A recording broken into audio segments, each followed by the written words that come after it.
С этим отрывным талоном вам надо подойти в любой из 3 дней голосования на избирательный участок номер 301 города Магаз, который вы выбрали. Светлана Куштова вместе с коллегами в кабинете территориальной избирательной комиссии, которая находится в мэрии Магаса, подала заявление, чтобы в дни голосования главы государства выполнить свой гражданский долг по месту нахождения в столице Ингушетии. Сама она из Карабулака. Так как я работаю в городе Магас, мне это очень удобно и комфортно. Считаю, что это очень важное событие, и мне кажется, проголосовать – это долг каждого нашего гражданина в этот день. И хотелось бы, чтобы все подошли с огромной ответственностью к этому моменту. Всего в Магасе в дни выборов президента России будут работать 4 участковых избирательных участка, 3 в школах и 1 в Центре культурного развития. Так же, как и в предыдущие кампании, жителям предоставляется возможность принять участие в голосовании на любом избирательном участке по месту его нахождения. Избиратель может подойти в территориальную избирательную комиссию с паспортом, подать заявление, прикрепиться к избирательному участку, который ближе к нему расположен. Также с 29 января по 11 марта в территориальной избирательной комиссии избиратель может подать заявление, а с 6 марта по 11 работу начнет участковая комиссия по приему заявлений о голосовании по месту нахождения.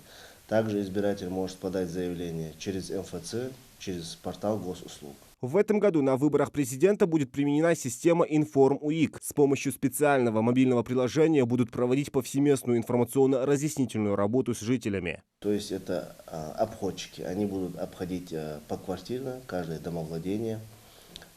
Работу они будут вести свою через приложение на мобильном телефоне.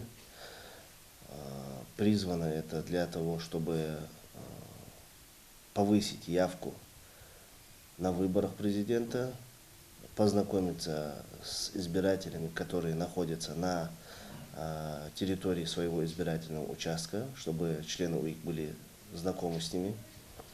Также для уточнения списков избирателей. В Ингушетии подготовку к выборам наряду с избиркомом региона осуществляют 9 территориальных избирательных комиссий городов и районов, а также 142 участковых избирательных комиссий. Жители региона осознают всю серьезность предстоящего мероприятия и всегда демонстрируют высокий процент явки. Для многих это важная гражданская миссия. Я с момента своего 18-летия активно принимаю участие во всех выборах страны. Я считаю, это наш гражданский долг, и я, решив его исполнить, сегодня написала заявление. Так как я проживаю в городе Сунжа, но работаю в Магасе, мне очень удобно, что мне предоставили данную возможность. Голос каждого очень важен для нашей страны, так как это будущее нашей страны. Главное политическое событие года будет проходить 3 дня – 15, 16 и 17 марта. Очень важно в этот момент не оставаться в стороне, проявить гражданскую сознательность и отдать голос за того или иного кандидата. Зелимхан Калоев, Султан Магушков, Магас 24.